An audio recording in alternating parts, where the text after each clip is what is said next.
In today's top cannabis stories, cannabis may be having a positive effect on opioid prescription numbers. Pet owners are saying CBD is for the dogs and cats too. And we have the latest on the new legalization push in the Northeast and Midwestern U.S. It's Friday, May 29th, and this is your TRICHOMES Morning Buzz. Broadcasting live from the TRICHOMES.com studios in Southern California. It's time for your Morning Buzz.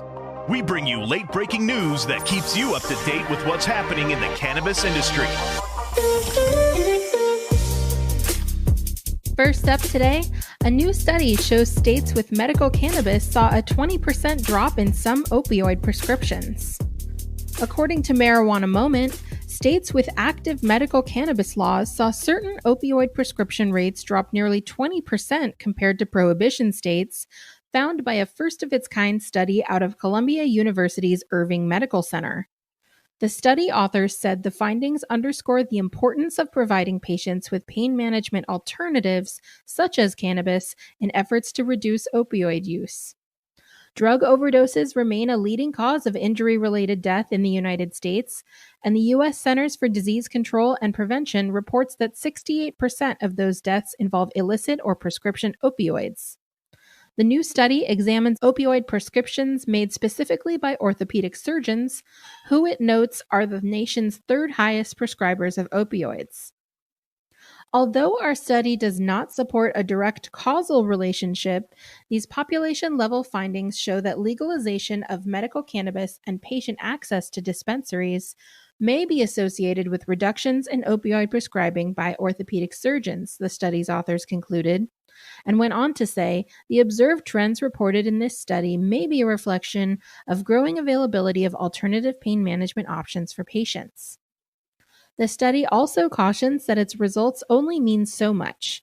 Because it relied on population-level data and didn't track individuals' opioid or medical cannabis use, they could not make any conclusions about any direct effect of substitution of opioids for cannabis by patients on prescription trends. Next, the booming pet CBD market sees highs in sales and adoption by brick-and-mortar retailers. According to Hemp Industry Daily, in just 2 years, the number of specialty pet stores that carried Colorado-based functional remedies CBD products increased dramatically, going from 100 to 500, underscoring the fast growth of a market that's now reaching mass market retailers like Petco and PetSmart. More and more people are understanding how CBD and how hemp-based products can enhance wellness, not only humans, but in pets, said Tim Gordon, Chief Science Officer at Functional Remedies, headquartered in Boulder. The growth comes even as the U.S. Food and Drug Administration, which oversees pet foods and drugs, as well as those for human consumption, has yet to authorize CBD for pets. The FDA's 2019 review of CBD products included those for pets, though the results of the review are still pending. The American Veterinary Medical Association asked for guidance from the FDA on whether cannabinoids can safely be given to pets and farm animals during an agency hearing last May. The FDA should clearly articulate where various cannabis-derived products fall, Dr. Ashley Morgan said. Morgan inadvertently got the whole 500-seat room laughing when an FDA panelist asked if veterinarians are giving pet owners CBD. No, Morgan said. After a long pause, she added, not legally. The National Association of Cannabis Businesses pushes a regional cannabis legalization strategy as states reopen. As reported by Cannabis Business Times, the National Association of Cannabis Businesses, or NACB, is urging the governors of 7 Northeastern and 7 Midwestern states to adopt a regional cannabis legalization strategy as states reopen following the COVID-19 pandemic, in a move that Mark Gorman, the association's executive vice president and COO, says will provide the states with a new source of revenue as they face budget deficits in the wake of the coronavirus crisis.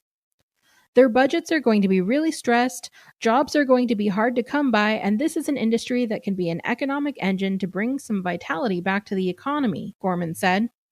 While the NACB is currently drafting its specific recommendations for a regional legalization strategy, Gorman said consistent tax policies and rules governing the sale of cannabis would be a good place to start. These aren't big, aggressive new ideas. We're just trying to get sensible rules to allow people to continue to make a living, he said. I think it's time somebody in this industry tries to bring some unity to the task of writing rules and regulations to govern this industry, Foreman explained. And that was today's Buzz. Have a response to any of the stories on today's show? You can comment on these stories and more when you sign up on trichomes.com and join the cannabis community. And be sure to keep up with us on all social media platforms. You can also subscribe to our podcast and the Trichomes YouTube channel for daily content. My name is Allison Ben-Yehuda. And my name is David Fortin. Enjoy your weekend.